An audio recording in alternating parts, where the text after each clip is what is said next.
नमस्कार.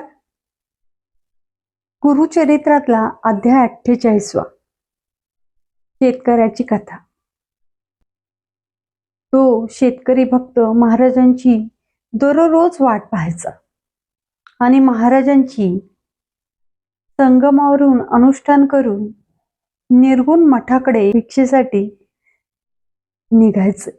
भागीरथी तीर्थ लागायच्या आधी एक शेतकरी होता. त्या शेतकऱ्याचं शेत तिथे होतं. त्या वाटेवरनं महाराज रोज जायचे. शेतकऱ्याला देखील महाराजांची ती यायची आणि जायची वेळ माहिती होती. म्हणून शेतकरी दररोज महाराजांना दंडवत घालण्यासाठी तिथं नित्य नेमाने थांबलेला असायचा. एके दिवशी महाराज त्याला विचारतात, तू रोज मला दंडवत घालतोस, तुला का हवंय? तेव्हा शेतकरी म्हणतो की मला माझ्या शेतामध्ये भरघोस पीक यावं अशी इच्छा आहे. महाराज म्हणतात, ठीक आहे, मी जे सांगेल ते करशील? महाराजांवरती त्यांची अफाट श्रद्धा होती. महाराज ही गोष्ट म्हणतील त्याच्यावरती त्याचा पूर्ण विश्वास होता. म्हणून तो म्हटला, महाराज तुम्ही सांगाल ते मी करीन. महाराज म्हणतात, मी इकडे येईपर्यंत तू तुझं शेत कापून टाक. तर शेतकरी पण महाराजांवरती विश्वास ठेवून महाराज येईपर्यंत त्याचं शेत कापून टाकतो. पुन्हा आल्यानंतर महाराज त्याला म्हणतात, अरे मी तुझी चेष्टा केली होती, तू तुझं शेत कापून का टाकलंस? तू म्हटला, महाराज मला तुमच्यावरती खूप विश्वास आहे. त्या रात्री खूप पाऊस झाल्यामुळे इतर सगळ्या शेतकऱ्यांची शेतीचं नुकसान झालं आणि या शेतकऱ्याने मात्र त्याची कापणी केल्यामुळे त्याच्या शेतामध्ये भरघोस पीक आलं, म्हणजे शतपटीने पीक आलं. एखाद्याने जर त्यांच्यावरती नितांत श्रद्धा ठेवली तर त्याचं फळ त्यांना देतातच. अशाच या शेतकऱ्याच्या शेतात आपण आहोत. महाराज दररोज विसाव्यासाठी इथे थांबायचे, म्हणून याला विश्रांती कट्टा असे म्हणतात. या शेतकऱ्यांची जी 9वी पिढी आहे त्यांच्याबरोबर आज आपण संवाद साधणार आहोत. गुरु हे 48 श्री गुरुचरित्र 48 अध्यायामध्ये घडलेला शेतीमध्ये आम्ही उभारलेला आहे. त्या टायमामध्ये महाराज संगममध्ये अनुष्ठान करायचे. गावामध्ये जेवण माधुकरी भिक्षा घ्यायला असं जात होतं. येतं जाता इकडं हे विश्रांती कट्टा आहे, 20वा कट्टा. हे कट्ट्यावर महाराजांनी बसायचे. तेव्हा ते टायमामध्ये एक शेतकरी होता इकडं, त्याचे नाव पर्वतेश्वर म्हणून होता. त्यांनी काय करायचे, शेतीमध्ये काम करत त्यांनी बसायचे. महाराज आले की येऊन पळत पळत येऊन दंडवत घालायचे. फक्त दंडवत नमस्कार घालून उभं राहायचे. मग महाराज 5 मिनिट बसून मग गावामध्ये जायचे, मग यायचे. याचाच एक 2-3 महिना असाच घडले. महाराजांनी रोज यायचे, इकडं बसायचे. त्याने शेतीचे काम सोडून मग येऊन दंडवत घालायचे. असं एक दिवशी महाराजांनी काय म्हटले त्यांना, अरे बाबा तू का बरं येऊन दंडवत घालतय? काय तुझं मनची इच्छा आहे?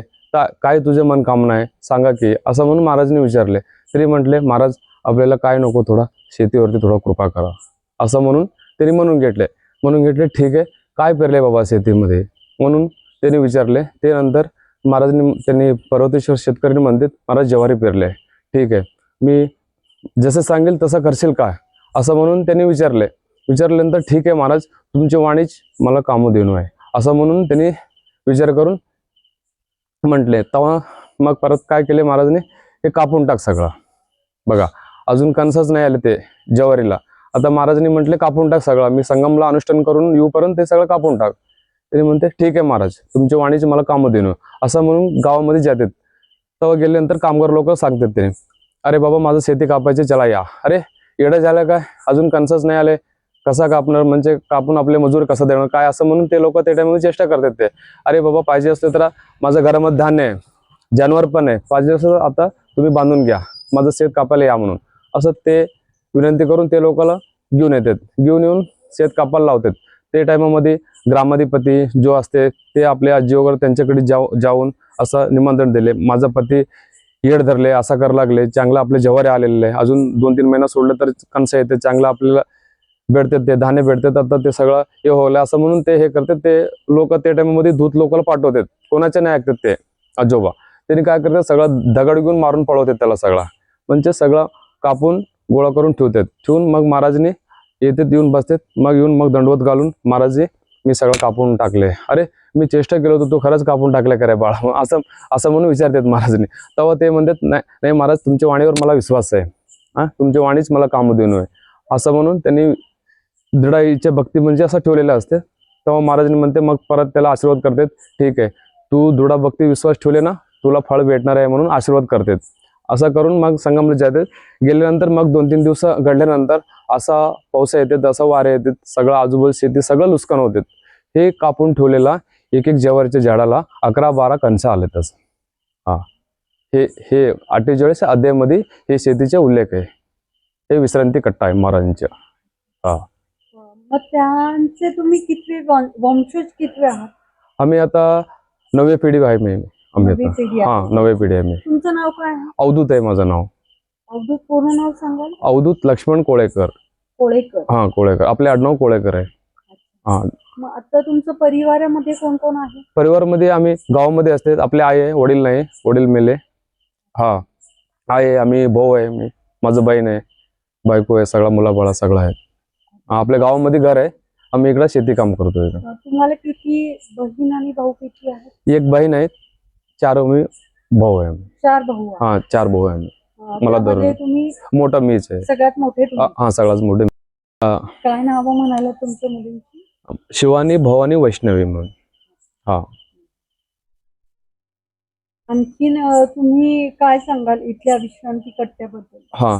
विश्रांती कट्ट्याबद्दल म्हणजे काय, रोज म्हणजे महाराज इकडे येऊन बसतात. रोज कोणत्या रूपमध्ये येतात ते, म्हणजे हे महाराज रोज प्रत्यक्ष हे विश्रांती कट्टा इकडचे म्हणजे अजूनही साक्षात म्हणते. कसं आहे, त्याने सांगून गेलेले लास्ट गुरुचरित्र, ते यवन राजाला ते पहिला ते दुबीवाला होता, त्यांना राजभोग भोगायच्या त्याला इच्छा होत ना. पहिला ते असं होतं, त्याला काय केलं, त्याला राजभोग द्यायसाठी त्यांनी महाराजांनी सांगितले असते. ते यवन राजामध्ये त्यांनी जन्म घेतात. त्यांनी काय तेव्हा घेतल्यानंतर त्याला एक व्याधी होते, त्यांना ते व्याधी रूप म्हणून त्याला इकडे याचे प्रसंग येते. ते टाइममध्ये काय, ते लोक जीव हत्या करणार, हे करणार, म्हणजे सगळा लोक येऊन असं हे होते, तुम्ही भक्ती कसा ठेवते तसा मी बाहेर येणार, असा म्हणून महाराज ते टायमामध्ये सांगून कदळीवनला श्रीशैलम तिकडे गेलेले. सांगून सगळ्यांना, मी कुठं जात नाही, मी गणगापूरमध्ये असतो, मी रोज मी दुपारी येऊन स्नान करून मठामध्ये साक्षात मी असतो, तुमचे भक्तिभाव कसा आहे तसा मी बाहेर येणार, असं म्हणून सांगून गेलेलं आहे.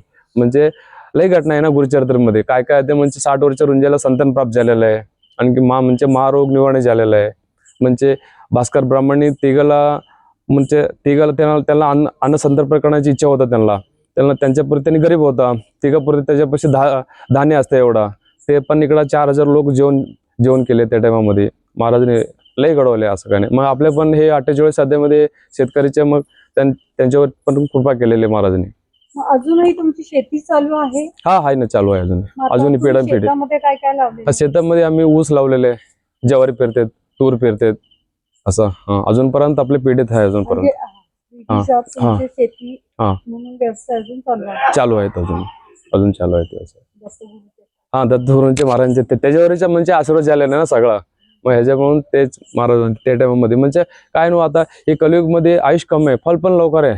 फक्त कसं आहे, गणगापूर आता बघा, तुम्ही आलेले लोक म्हणते कलियुग स्वर्ग आहे म्हणून. खरंच कलियुग स्वर्ग आहे, म्हणजे ही शुद्ध भूमी आहे. महाराजांनी काय केले, औदुंब वृक्ष स्वतः इकडं संगममध्ये ठेवलेलं आहे. म्हणजे त्याला आम्ही प्रदक्षिण घातले ना, आपले मनकामना काय पण असू दे ते इच्छा पूर्ण होणारच. ते कलियुगचे कल्पवृक्ष आहेत. ते आता नरसिंह सरस्वती महाराज त्याच्यामध्ये विराजमान आहे.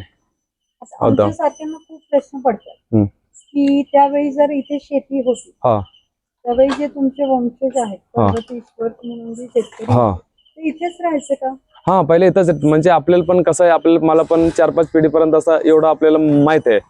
म्हणजे असं बाकीचे त्या टायमामध्ये एवढं कसं आहे आपल्याला पण माहित नाही. मंदिर केव्हा बांधलं गेलं नाही, महाराजांचं हे पण आम्ही 4-5 पिढीपर्यंत तेव्हापर्यंत हे विचारते, ते तवा बांधले तवाच आहे असंच म्हणते. आपले आजोबा पंजोबा सगळेजण आपल्याला पण सांगितले. आता हे स्टाईल्स लावलेले पहिला जुनं होतं. तुम्हाला 1-2 वर्ष झाले ह्याच्यावरती मार्बल आणि असं काहीतरी घातलेले, पहिले दगडाचे होत आहे, लई जुनं आहे. तो महाराज म्हणजे रोज म्हणजे असं कार्तिक पौर्णिमा पालखी असते तेव्हा इकडेच पालखी बसते महाराजांच्या. 2 दिवस असतं ना सोहळा. येता जाता इकडं संगममध्ये म्हणजे इकडं बसूनच जातात पालखी विश्रांती घेऊन मग तो महाराजांच्या. सोहळा केव्हा केव्हा असतो? ते गौरी पौर्णिमा म्हणून येते ना ते तेव्हा असते. त्रिपुरा हा हा त्रिपुरा पौर्णिमा गौरी पौर्णिमा तेव्हा असते ते सोहळा. 2 दिवस असतात पौर्णिमा आणि दुसऱ्या दिवशी पण. ते दुसऱ्या दिवशी. हा रोज दोन दिवस पालखी इकडेच येतच बसते. हे रोडला 3 किलोमीटर गाणगा पालखी कुठून निघते? गावीवर निघते मठामध्ये. निर्गुण मठ आहे ना गावामध्ये. हा निर्गुण मठामध्ये निघते. असंच हेच वाटामध्ये येतात. हे वाट आहे ना या अष्टतीर्थांचे वाट आहे. हा आणि ती कुठे मग शेवटी कुठे थांबते? म्हणजे इकडे सेंटर मध्ये इकडेच बसते. कुठं थांबत नाही. हा कुठं पण थांबत नाही. म्हणजे निर्गुण मठातून निघून हा. इथेच विसाव्याला हा थांबते. हा विसावला इकडेच थांबते. मग कुठं मध्ये कुठं थांबत नाही असं काय नाही. डायरेक्ट इकडेच येऊन पालखी इकडे थांबते बसते. सगळं लोक आरती वगैरे करते त्या टायमामध्ये. ब्राह्मण लोक एक 5-10 मिनिटं आरती करून मग परत इकडं पाणी वगैरे काय असते आपल्याकडे पिऊन मग परत घेऊन जाते तसं. मग ती संगमावरती जाते पालखी? हा संगमवर जाऊन तिकडे थांबते. थांबल्यानंतर मग परत संध्याकाळी आरती करतात. आरती केल्यानंतर मग परत घेऊन येते पालखी. हा मग परत घेऊन मग परत इकडं मग बसून मग परत गावामध्ये घेऊन जातात असं आहे. त्रिपुरी पौर्णिमा आणि लक्ष्मीपूजन हा या 2 दिवशी विसाव्याला येते महाराजांची पालखी. महाराजांची पालखी 2 दिवस येते तिकडं. वर्षामधल्या 2 दिवसामध्ये येते तिकडं. आणखी मग तुम्ही इथली दिनचर्या तुमची आजही काय चालू आहे ते आम्हाला थोडक्यात सांगाल का? हा म्हणजे आपल्या दिनचर्या काय नाही. आपल्या इकडं रोज आरती होते तिकडं. आम्ही पण कोणत्या जन्ममध्ये काय पुण्य केलं एवढं माहित नाही. त्यांच्या अंशामध्ये आम्ही जन्म घेतले. आम्ही पण भाग्यवान आहे. दत्त महाराजांची कृपा खरं आहे ना ते. हा आमचं पण अहोभाग्य की आज आम्हाला तुमच्या बरोबर संवाद साधता येतो. दत्त महाराजांची कृपा आहे म्हणून तुमच्या वंशजांना आज दत्त महाराजांचा कुठेतरी एक सहवास मिळाला, आशीर्वाद मिळाला. हा आशीर्वाद मिळाला. दत्त महाराजांचीच कृपा म्हणून आज आम्ही त्यांच्या वंशजांची संवाद साधतो. याचा आज खरंच मला खूप आनंद होतोय. तुम्ही इथे भिक्षा वाटप होते म्हणे रोज? हा रोज किती वाजता होते? 10 वाजता होते आपल्याकडे. म्हणजे महाराजांनी ही वेळ ठरलेली आहे का तुमची? हा रोजचे ठरले. 10 ला आरती होते. आरती झाल्यानंतर 10-15 आपल्याकडे माधवकरी. मग 10 ही सकाळची 10 ही वेळ तुम्ही का कन्फर्म केली? म्हणजे असं महाराजनी संगमवरून असं गावामध्ये जातात ना तिकडं पण आरती असं भिक्षा मागल त्या टायमाला म्हणजे इकडं 10 ला असं येऊन विश्रांती घेऊन मग मठामध्ये पण असते असं म्हणून आपल्या. म्हणजे पहिल्यापासून महाराज इथून रोज सकाळी 10 वाजता जायचे. हा जायचं असं. तुम्ही ते भिक्षा वाटपाची वेळ आणि आरतीची वेळ सकाळी 10 वाजता ठेवली? हा असं म्हणून आम्ही समजून असं ठेवलेलं आहे. असं म्हणजे महाराजनी रोज इकडे बसून त्या टायमाला जातात तिकडं मठामध्ये जाऊन पण तिकडं पण आरती उपचार वगैरे करतात. ते 1 घंटा 1.5 घंटा लागतात ना. हे समय म्हणून 12:30 ला आरती होते मंदिरमध्ये. नंतर असं 1-1.5 घंट्याच्या अंतरमध्ये इथे त्रिकाल संध्या त्रिकाल पूजा होते. होते. मठामध्ये तर डेली होते. ते निर्गुण मठ आहे ना तिकडं 3 लाच काकड आरती असते तिकडं. काकड आरती इथे पण होते. 3 आरती होते इकडं. हर हर हर महादेव. 2 भुज 4 चतुर्भुज 10 भुज ते सोहे. स्वामी 10 भुज ते सोहे. तीनों रूप निरखता. तीनों रूप निरखता. त्रिभुवन मन मोहे. ओम हर हर हर महादेव. अक्षमाला वनमाला मुंडमाला धार. राहिल्या कुठे आहात? आणि आम्ही गावामध्ये असते. आम्ही गाणगापूरमध्ये असते इकडं गावामध्ये. कवा असा एकादशी काय पौर्णिमा कवा असल्या तर इकडे थांबतो मी. गुरुचरित्र वाचतो कवा. तसे तुमच्या वंशजांना म्हणजे पर्वतेश्वर जे शेतकरी होते आजोबा त्यांना अनुभव आला तसं तुम्हाला तुमच्या आयुष्यामध्ये असं काही अनुभव आलेला आहे का महाराजांचा अनुभव? बघा आता एवढा मध्ये तुम्हाला मी सांगायचं म्हटलं तर मला इकडं मी एक 12-11 वर्षापर्यंत पासून मी इकडंच आहे. सेवा करतो मी. 1 दिवसाचे गुरुचरित्र पारायण वाचतो मी कवा काय. ते 1 दिवशी मला असा घडलेलं आहे 2-3दा. म्हणजे 1 दिवशी तर माझं डोळं बंद झालं होतं. असं खोटं सांगत नाही तुम्हाला. मला स्वतः अनुभव आलेला आहे. इकडंच समोर कट्ट्यावर ब्रह्ममुहूर्ताला मी बसलो होतो गुरुचरित्र वाचल्याने.